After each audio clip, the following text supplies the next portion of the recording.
जय श्री कृष्णा। आइए सुनते हैं पूर्णिमा की यह कथा।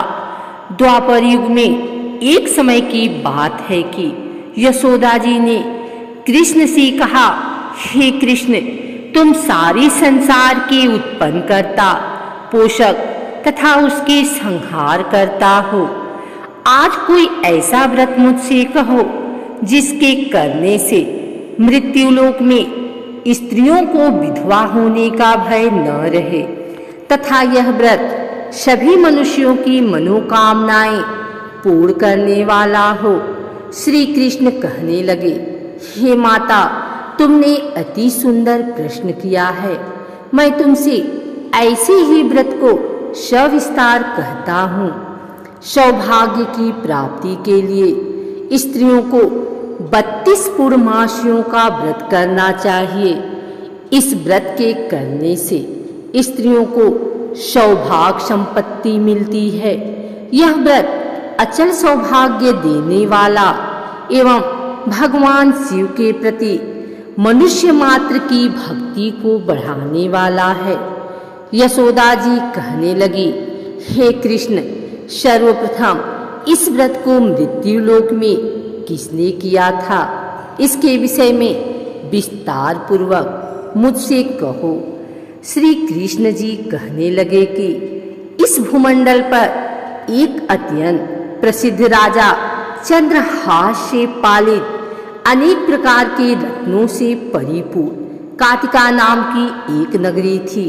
वहां पर धनेश्वर नाम का एक ब्राह्मण था और उसकी स्त्री अति सुशीला रूपवती थी।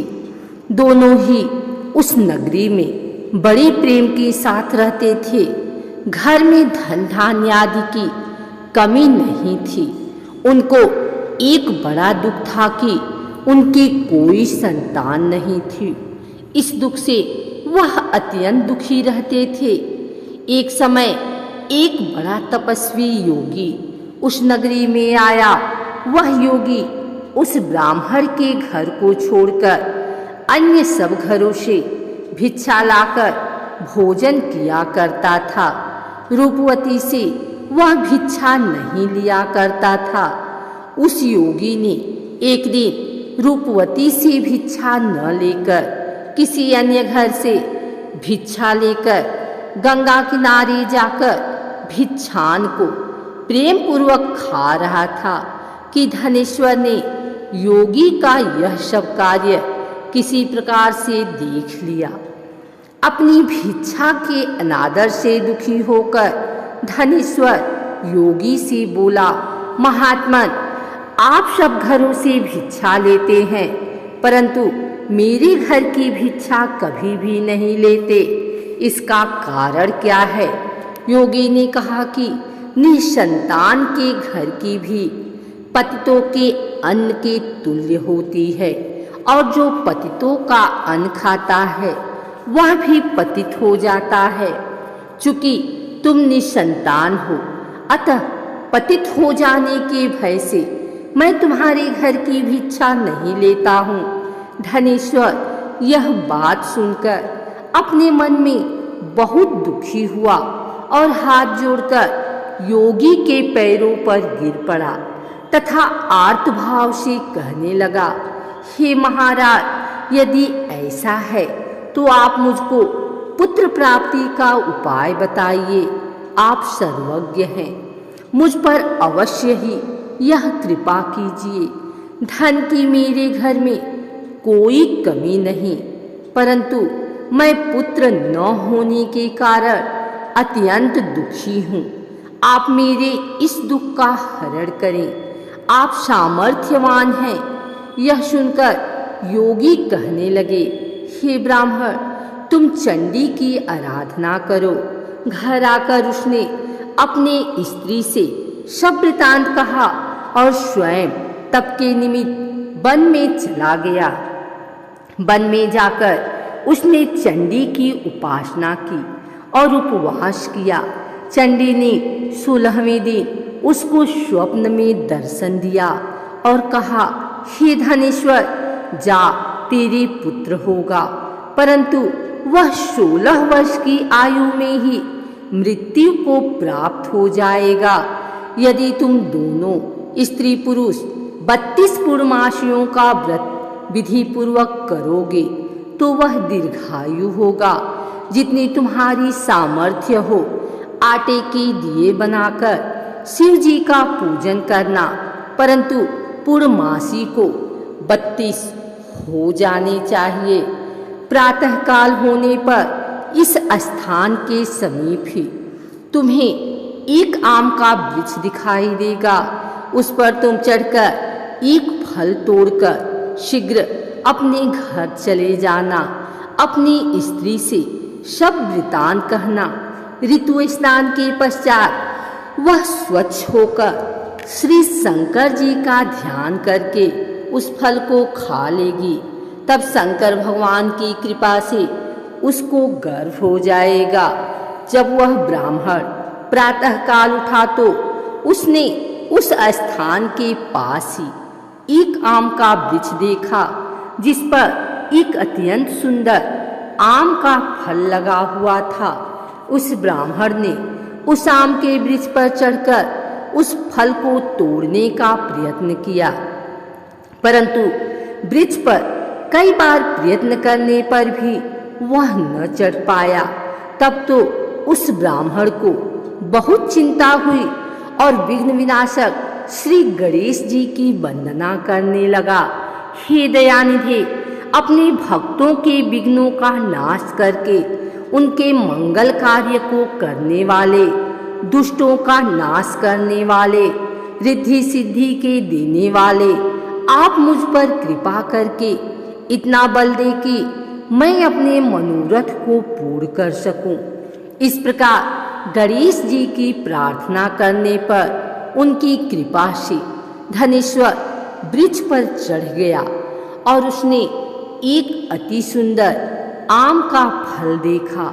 उसने विचार किया कि जो वरदान से फल मिला था वह यह है और कोई फल दिखाई नहीं देता। उस धनेश्वर ब्राह्मण ने जल्दी से उस फल को तोड़कर अपनी स्त्री को ला कर दिया और उसकी स्त्री ने अपनी पति के कथानुसार उस फल को खा लिया और वह गर्भवती हो गई। देवी जी की असीम कृपा से उसे एक अत्यंत सुंदर पुत्र उत्पन्न हुआ, जिसका नाम उन्होंने देवीदास रखा। माता पिता के हर्ष और शोक के साथ वह बालक शुक्ल पक्ष के चंद्रमा की भांति अपने पिता के घर में बढ़ने लगा। भवानी की कृपा से वह बालक बहुत ही सुंदर, सुशील और विद्या पढ़ने में बहुत ही निपुण हो गया। दुर्गा जी की आज्ञा अनुसार उसकी माता ने 32 पूर्णमासी का व्रत रखना प्रारंभ कर दिया, जिससे उसका पुत्र बड़ी आयु वाला हो जाए। 16वां वर्ष लगते ही देवीदास के माता पिता को बड़ी चिंता हो गई कि कहीं उनके पुत्र की इस वर्ष मृत्यु न हो जाए। इसलिए उन्होंने अपने मन में विचार किया कि यदि यह दुर्घटना उनके सामने हो गई तो वे कैसे सहन कर सकेंगे। परंतु उन्होंने देवीदास के मामा को बुलाया और कहा कि हमारी इच्छा है कि देवीदास 1 वर्ष तक काशी में जाकर विद्या अध्ययन करे और उसको अकेला भी नहीं छोड़ना। इसलिए साथ में तुम चले जाओ और 1 वर्ष के पश्चात इसको वापस लौटा लाना। सब प्रबंध करके उसके माता पिता ने काशी जाने के लिए देवीदास को एक घोड़ी पर बैठाकर उसके मामा को उसके साथ कर दिया, किंतु यह बात उसके मामा या किसी और से नहीं कही। धनेश्वर ने सपत्नी अपने पुत्र की मंगल कामना तथा दीर्घायु के लिए भगवती दुर्गा की आराधना और पूर्णमासियों का व्रत करना आरंभ कर दिया। इस प्रकार बराबर 32 पूर्णमासी का व्रत पूरा किया। कुछ समय पश्चात एक दिन वह दोनों मामा और भांजा मार्ग में रात्रि बिताने के लिए किसी ग्राम में ठहरे हुए थे। उस दिन उस गांव में एक ब्राह्मण की अत्यंत सुंदरी, सुशीला, विदुषी और गूढ़वती कन्या का विवाह होने वाला था। जिस धर्मशाला के अंदर वर और उसकी बारात ठहरी हुई थी, उसी धर्मशाला में देवीदास और उसके मामा भी ठहरे हुए थे। संयोगवश कन्या को तेल आग चढ़ाकर मंडप आदि का कृत्य किया गया तो लग्न के समय वर को धनुर्वात हो गया। वर के पिता ने अपने कुटुंबियों से परामर्श करके निश्चय किया कि यह देवीदास मेरे पुत्र जैसा ही सुंदर है, मैं इसके साथ ही लग्न करा दूं और बाद में विवाह के अन्य कार्य मेरे लड़के के साथ हो जाएंगे। ऐसा सोचकर देवीदास के मामा से जाकर बोला कि तुम थोड़ी देर के लिए अपने भांजे को हमें दे दो, जिससे विवाह के लग्न का सब कृत्य सुचारू रूप से हो सके। तब उसका मामा कहने लगा कि जो कुछ भी मधुपर्क आदि कन्यादान के समय वर को मिले वह सब हमें दे दिया जाए, तो मेरा भांजा इस बारात का दूल्हा बन जाएगा। यह बात वर के पिता ने स्वीकार कर ली और उसने अपना भांजा वर बनने को भेज दिया। उसके साथ उसके भांजे का विवाह हो गया। कार्य रात्रि में विधि पूर्वक संपन्न हो गया। पत्नी के साथ वह भोजन न कर सका और अपने मन में सोचने लगा कि न जाने यह कैसी स्त्री होगी। वह एकांत में इसी सोच में गर्म निश्वास छोड़ने लगा तथा उसकी आंखों में आंसू भी आ गए। तब वधू ने पूछा कि क्या बात है, आप इतने उदासीन व दुखी क्यों हो रहे हैं? तब उसने सब बातें जो वर के पिता व उसके मामा में हुई थी उसको बतला दी। तब कन्या कहने लगी कि यह ब्रह्म विवाह के विपरीत हो कैसे सकता है? देव, ब्राह्मण और अग्नि के सामने मैंने आपको ही अपना पति बनाया है, इसलिए आप ही मेरे पति हैं। मैं आपकी ही पत्नी रहूंगी, किसी अन्य की कदाप नहीं। तब देवीदास ने कहा, ऐसा मत करिए, क्योंकि मेरी आयु बहुत थोड़ी है। मेरे पश्चात आपकी क्या गति होगी, इन बातों को अच्छी तरह विचार कर लो। परंतु वह दृढ़ विचार वाली थी, बोली कि जो आपकी गति होगी वही मेरी गति होगी। हे स्वामी, आप उठिए और भोजन करिए, आप निश्चय ही भूखे होंगे। इसके बाद देवीदास और उसकी पत्नी दोनों ने भोजन किया तथा शेष रात्रि वे सोते रहे। प्रातःकाल देवीदास ने अपनी पत्नी को 3 नगों से जड़ी हुई एक अंगूठी दी, एक रुमाल दिया और बोला, हे प्रिय, इसे लो और संकेत समझकर स्थिर चित्त हो जाओ। मेरा मरण और जीवन जानने के लिए एक पुष्प वाटिका बना लो, उसमें सुगंधी वाली एक नवमल्लिका लगा लो, उसको प्रतिदिन जल से सींचा करो और आनंद के साथ खेलो कूदो तथा उत्सव मनाओ। जिस समय और जिस दिन मेरा प्राणांत होगा ये फूल सूख जाएंगे और जब ये फिर हरे हो जाएं तो जान लेना कि मैं जीवित हूँ। यह बात निश्चय करके समझ लेना, इसमें कोई संशय नहीं है। यह समझाकर वह चला गया।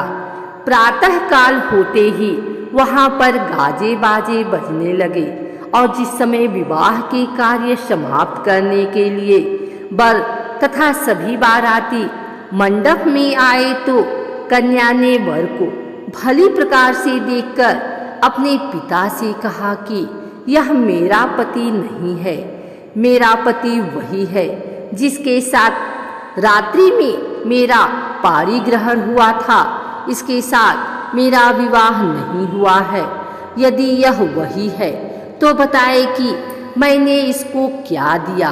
मधु पर और कन्यादान के समय जो मैंने भूषुरात दिए थे उन्हें दिखाए, तथा रात में मैंने क्या गुप्त बातें कही थी वह सब सुनाए। पिता ने उसके कथानुसार वर को बुलवाया। कन्या की यह सब बातें सुनकर वह कहने लगा कि मैं कुछ नहीं जानता। इसके पश्चात लज्जित होकर वह अपना सा मुंह लेकर चला गया और सारी बारात भी अपमानित होकर वहां से लौट गई। भगवान श्री कृष्ण बोले, हे माता, इस प्रकार देवीदास काशी विद्याध्ययन के लिए चला गया। जब कुछ समय बीत गया तो काल से प्रेरित होकर एक सत रात्रि के समय उसको डसने के लिए वहां पर आया। उस विषधर के प्रभाव से उसके शयन का स्थान चारों ओर से विष की ज्वाला से विषैला हो गया, परंतु व्रतराज के प्रभाव से उसको काटने न पाया, क्योंकि पहले ही उसकी माता ने 32 पूर्णिमा का व्रत कर रखा था। इसके बाद मध्याह्न के समय स्वयं काल वहां पर आया और उसके शरीर से उसके प्राणों को निकालने का प्रयत्न करने लगा, जिससे वह मूर्छित होकर पृथ्वी पर गिर पड़ा। भगवान की कृपा से उसी समय पार्वती जी के साथ श्री शंकर जी वहां पर आ गए। उसको मूर्छित दशा में देखकर पार्वती जी ने भगवान शंकर से प्रार्थना की कि हे महाराज, इस बालक की माता ने पहले 32 पूर्णिमा का व्रत किया था, जिसके प्रभाव से हे भगवान आप इसको प्राण दान दे। भवानी के कहने पर भक्तवत्सल भगवान श्री शिव जी ने उसको प्राण दान दे दिया। इस व्रत के प्रभाव से काल को भी पीछे हटना पड़ा और देवीदास स्वस्थ होकर बैठ गया। उधर उसकी स्त्री उसके काल की प्रतीक्षा किया करती थी। जब उसने देखा कि उस पुष्प वाटिका में पुष्प कुछ भी नहीं रहे तो उसको अत्यंत आश्चर्य हुआ, और जब वह वैसे ही हरी भरी हो गई तो वह जान गई कि वह जीवित हो गए हैं। यह देखकर वह बहुत प्रसन्न मन से अपने पिता को कहने लगी कि पिताजी, मेरे पति जीवित हैं, आप उनको ढूंढिए। जब 16वां वर्ष व्यतीत हो गया तो देवीदास भी अपने मामा के साथ काशी से चल दिया। इधर उसके ससुर उसको ढूंढने के लिए अपने घर से जाने वाले ही थे कि वह दोनों मामा भांजा वहां पर आ गए। उसको आया देखकर उसका ससुर बड़ी प्रसन्नता के साथ अपने घर में ले आया। उस समय नगर के निवासी भी वहां इकट्ठे हो गए और सबने निश्चय किया कि अवश्य ही इसी बालक के साथ इस कन्या का विवाह हुआ था। उस बालक को जब कन्या ने देखा तो पहचान लिया और कहा कि यह तो वही है जो संकेत करके गया था। तदुपरांत सभी कहने लगे कि भला हुआ जो यह आ गया, और सब नगरवासियों ने आनंद मनाया। कुछ दिनों बाद देवीदास अपनी पत्नी और मामा के साथ अपने ससुर के घर से बहुत सा उपहार आदि लेकर अपने घर के लिए प्रस्थान किया। जब वह अपने गांव के निकट आ गया तो कई लोगों ने उसको देखकर उसके माता पिता को पहले ही जाकर खबर दे दी कि तुम्हारा पुत्र देवीदास अपनी पत्नी और मामा के सहित आ रहा है। ऐसा समाचार सुनकर पहले तो उन्हें विश्वास ही नहीं हुआ, किंतु जब और लोगों ने भी आकर उनकी बात का समर्थन किया तो उनको बड़ा आश्चर्य हुआ। लेकिन थोड़ी देर में देवीदास ने आकर अपने माता पिता के चरणों में अपना सिर रखकर प्रणाम किया, और उसकी पत्नी ने अपने सास ससुर के चरणों को स्पर्श किया। तो माता पिता ने अपने पुत्र और पुत्रवधू को अपने हृदय से लगा लिया और दोनों की आंखों में प्रेमाश्रु बह चले। अपने पुत्र और पुत्रवधू के आने की खुशी में धनेश्वर ने बड़ा भारी उत्सव किया और ब्राह्मणों को भी बहुत सी दान दक्षिणा देकर प्रसन्न किया। श्री कृष्ण जी कहने लगे कि इस प्रकार धनेश्वर 32 पूर्णिमाओं के व्रत के प्रभाव से पुत्रवान हो गया।